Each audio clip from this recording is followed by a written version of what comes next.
చెప్పండి, అసలు ఎట్లా మీకు ఉన్నట్లుండి ఒక జెడ్పీటీసీ సభ్యుడు ఒక చిప్పగిరి ప్రాంతానికి మాత్రమే, సో ఈ రోజు కార్మిక శాఖ మంత్రిగా పనిచేస్తున్నటువంటి గుమ్మనూరు జయరాం గారి నియోజకవర్గానికి ఇన్ఛార్జ్ గా ఎట్లా అయ్యారు? ఏం లేదు సార్, అది నేను రాజశేఖర రెడ్డి గారి అభిమాని. నేను ఆయన పాదయాత్ర చేసినప్పటి నుంచి నేను ఆయనకి వీరాభిమాని. అంటే వెనుక నుంచి సపోర్ట్ అంతే, ముందరికి ఎప్పుడు పర్లేదు. నేను బిజినెస్ రైల్వే కాంట్రాక్ట్గా పని చేసుకునే వాళ్ళము. వెనుక నుంచి సపోర్ట్ చేసేవాళ్ళు పార్టీకి. ఎప్పుడు పార్టీకి అంటే ఆయన 2004లో మరి వచ్చినాడు రాజశేఖర రెడ్డి గారు అధికారంలోకి వచ్చినాడు. 5 సంవత్సరాలు ఆయన సంపూర్ణమైన రాజకీయం చేసి ఎన్నో సంక్షేమ పథకాలు చేసి రెండోసారిగానే 2009లో ఎలక్షన్కి వచ్చిన ఆయన అప్పటిగానే మెజార్టీ సాధించి అధికారంలోకి వచ్చినాడు.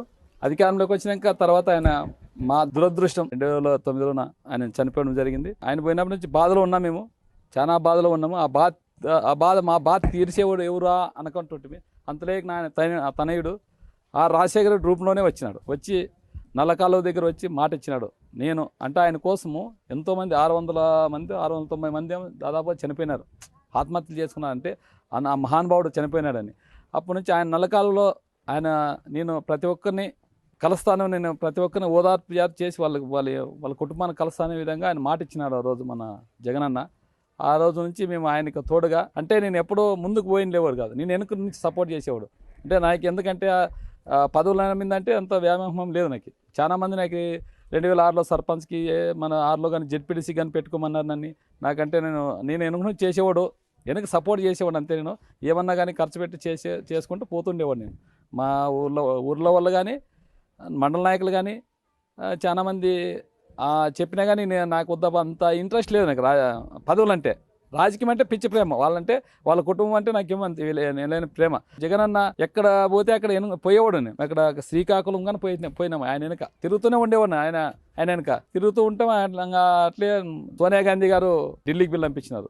పిల్లంపించి ఆయనకి ఏం చెప్పినారు, నువ్వు అందరిని ఒక దగ్గర అంటే ఆయన ఎదుగుతాడు అని జనాలను చూసి వాళ్ళు ఓర్చుకోలేక అప్పుడు కాంగ్రెస్ సోనియా గాంధీ అంటే మాకేమో ఉనికిని కోల్పోతామనే విధంగా ఆమె లేదు, మీరు అట్లా చేయొద్దండి, ఉదయార్పారు చేయొద్దు, నువ్వు అందరూ ఒక దగ్గరికి ఒక తాటికి పిలుచుకోమని చెప్పినారు. చెప్పింటే ఆయన ఆ మాటకి నేను మాట ఇచ్చినాను. అంటే రాజశేఖర రెడ్డి వైఎస్ఆర్ కుటుంబం అంటే మాట తప్పని మడమ తిప్పని కుటుంబం. ఆయన అట్లుగా నేను మాట ఇచ్చినాను. ఖచ్చితంగా ఆ మాట కోసమే నేను ప్రజల్లోకి పోతాను, నీ పది వద్దు ఏమొద్దని కాంగ్రెస్ పార్టీ నుంచి గడ్డకు వచ్చినాడు. గడ్డకు వచ్చినాక ఆయన ఎంతో ఇబ్బందులు పెట్టినారు, ఎన్నో కేసులు పెట్టినారు, లేని కేసులు, అసలు అవి కేసులే కాదు. అందరూ కుమ్మక్కయి ఆ సోనియా గాంధీ మన చంద్రబాబు నాయుడు గారు అందరూ కలిసి ఆయన మీద, అంటే చంద్రబాబు నాయుడుకి ఏమి వీడిని ఇక్కడే అణగదొక్కేస్తే నేనే నా రాజ్యం వెళ్ళవచ్చు కానీ ఆ ఉద్దేశంతోన ఆయన జైలుకి పంపించాలని జైలుకి పంపించి 16 నెలలు జైలు శిక్ష చేసి వచ్చినాడు. అయినా ఆయనకు తోడుగా మేము ఉండాము.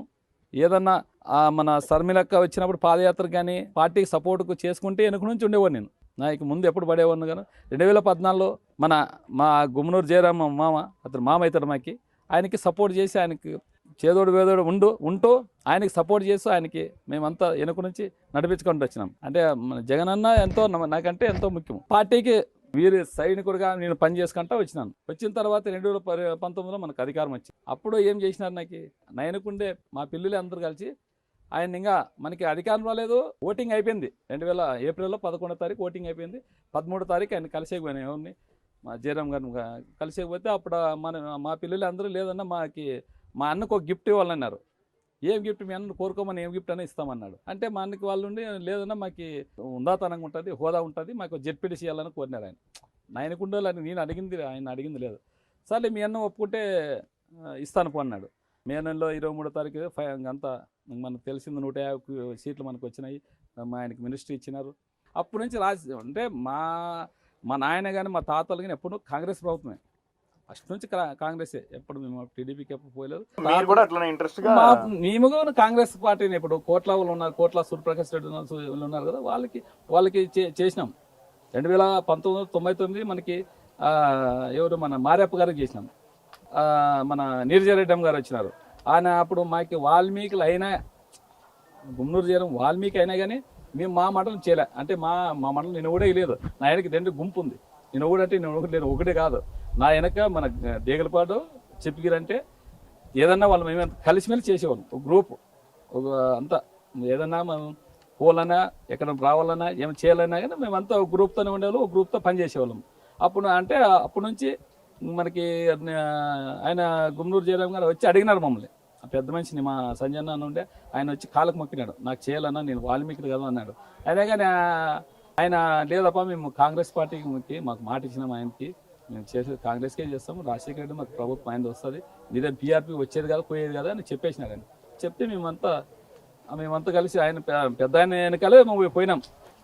ఆయన వెనకే పోయి మేము మా మండలం నుంచి 2500 మెజార్టీ అప్పుడు, ఏది సొంత మండలం చిప్పగిరి మండలం ఆయన గుమ్మనూరు జయరాం అయినా కానీ మా కాంగ్రెస్ పార్టీకి 2500 మెజార్టీ వచ్చింది.